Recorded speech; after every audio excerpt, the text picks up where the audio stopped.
Hello there, Des here again from GMIT Letterfrack with another of our SoliDWorks tutorials. Now just before we begin, if you'd like more information on the degree programs we offer in furniture design, wood technology or teacher education, then please see our Facebook or Twitter pages. In this short video I'm going to show you how to apply the rib feature within SoliDWorks.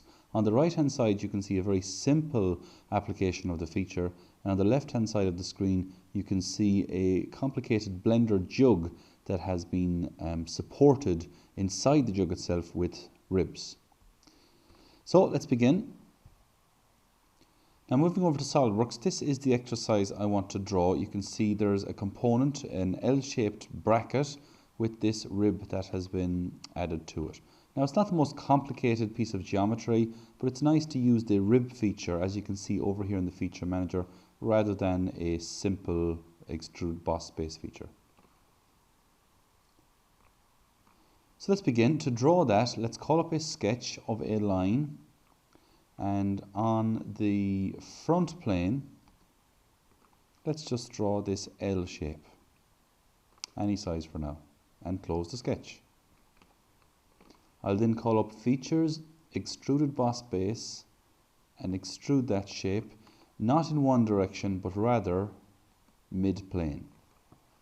By extruding it mid-plane and closing the feature, it means that the front plane now lies halfway within the object itself. That means that if I now start a sketch of a line, in this case, on that front plane, now if I draw a line either starting at the surface or going inside the material, it doesn't matter, just a single line as a sketch, and close the sketch. Now if I go to features, rib, it automatically puts the rib in for me. If the rib happens to be going in the wrong direction, you can press that arrow and it will flip the direction. Or if you want the rib to be narrower or thicker, you can change its width there. Or you can even add an angle, a taper. In my case, I'm going to turn off the taper and leave it at 10 mil, press the green tick to apply. So what I'll do this time is just edit the feature, and instead of the, edit the sketch, and instead of the line, what I will do is put in a more complicated piece of geometry, such as a spline. And this will show you that even if you use a more complicated piece of geometry, it will still apply a rib with that shape.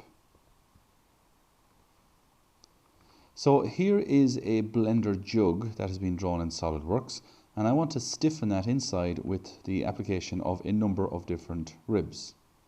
So first of all, I'll use the section tool just to allow me to see inside the jug a little more clearly. I'm going to start a sketch of a spline on the front plane,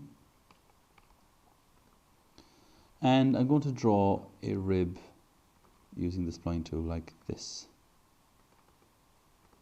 So when you're happy with the shape of that, I'm going to drag those points a little just to make them a little more realistic.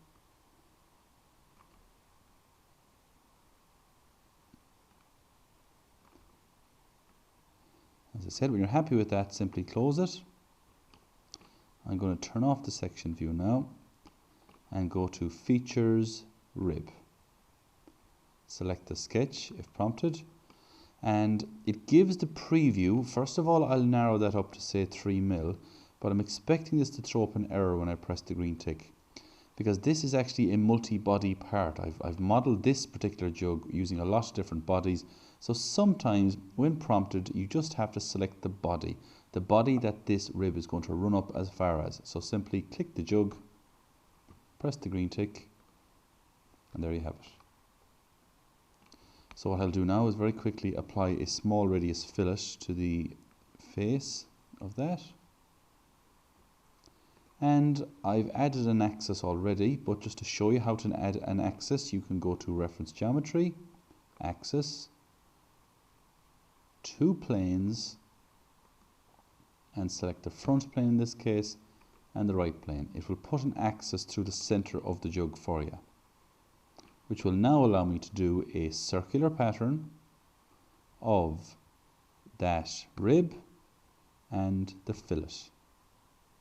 I want them to be 360 degrees, but I want there to be 4 of them, so press the green tick, and there we have it.